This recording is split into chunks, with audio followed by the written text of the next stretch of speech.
Hi everyone and welcome back to our channel for women in India. My name is Parul and today we will be talking about second wave of feminism. The second wave of feminism began in the 1960s and lasted till the 1980s. It all started in the USA and gradually spread to other Western countries. While the first wave was largely focused on the suffragette struggle for the vote, the second wave focused on the public and private injustices. Apart from protests, women advocated their ideas through films, music, books, etc. Some of the key issues discussed during the second wave were equal pay for both men and women, racial discrimination, domestic violence, rape, reproductive rights. The backstory of the second wave feminism is that during the World War II, men had to leave their regular jobs to enroll in the army and women had to take up men's jobs. When the war ended and men came back and resumed their regular jobs, women had to go back to the domestic work. This led to a great unrest as women realized their own potential and were reluctant to forfeit it. Simone de Beauvoir's book, The Second Sex, published in 1949 on the eve of the second wave feminism. In the book, Simone discusses how women are always treated differently and discriminated against.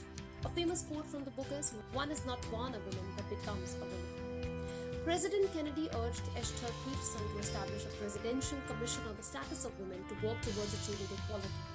The committee found that women were not treated equally in the workplace and recommended mandatory fair pay and maternity leave for mothers. As a result, Equal Pay Act was passed, which made unequal pay for men and women illegal.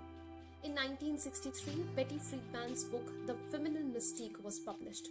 This book, The Feminine Mystique, highlights how women were restricted to specific roles within household and menial tasks, which resulted in loss of identity and individuality. This book was a bestseller and a majority of the women agreed with Friedman and expressed their discontent over the condition. The National Organization of Women was formed and soon various other women's groups were formed to further different agendas of each group. The movement was divided into several fractions representing different interests and goals that women want to work towards. Black feminists constantly worked towards bringing a whole range of issues.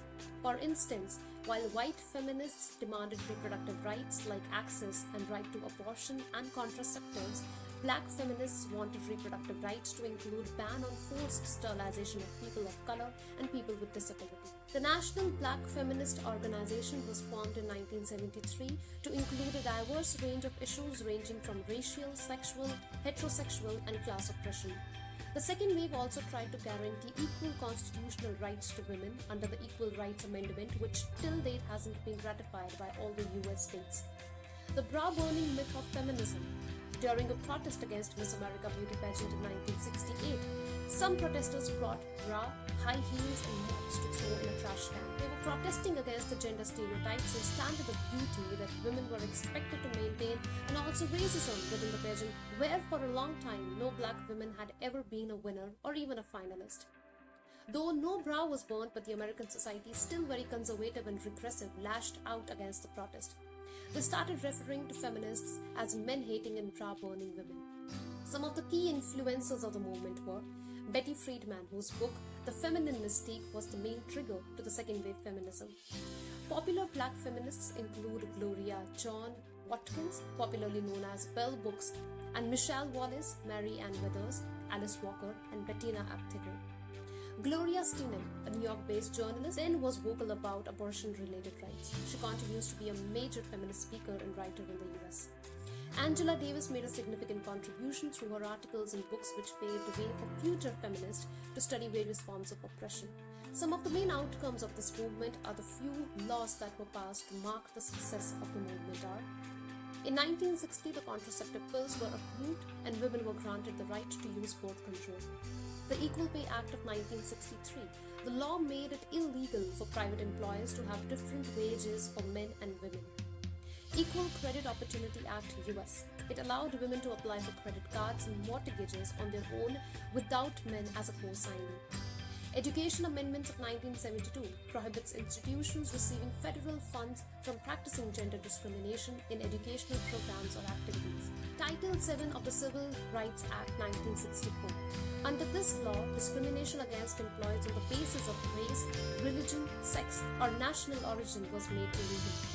In 1973, the Supreme Court of the USA, in case of Roe versus Wade, allowed women to have abortion in the first trimester of their pregnancy. Second wave also saw a rise of movements for gay rights. One of the major criticisms of the movement was that it failed to be inclusive and focused and redirected attention to needs of the middle-class white women and ignored the demands of black women, women of color, and issues related to racial discrimination. On international forums and conventions, white feminists saw themselves as saviors for women in the global south and took on themselves to discuss issues from that region even without discussing or involving feminists. And that's it for today, guys. If you liked the video and if you found this informational, then please do like, share and subscribe to our channel. Please do contribute to our Patreon page. Thank you for watching the video.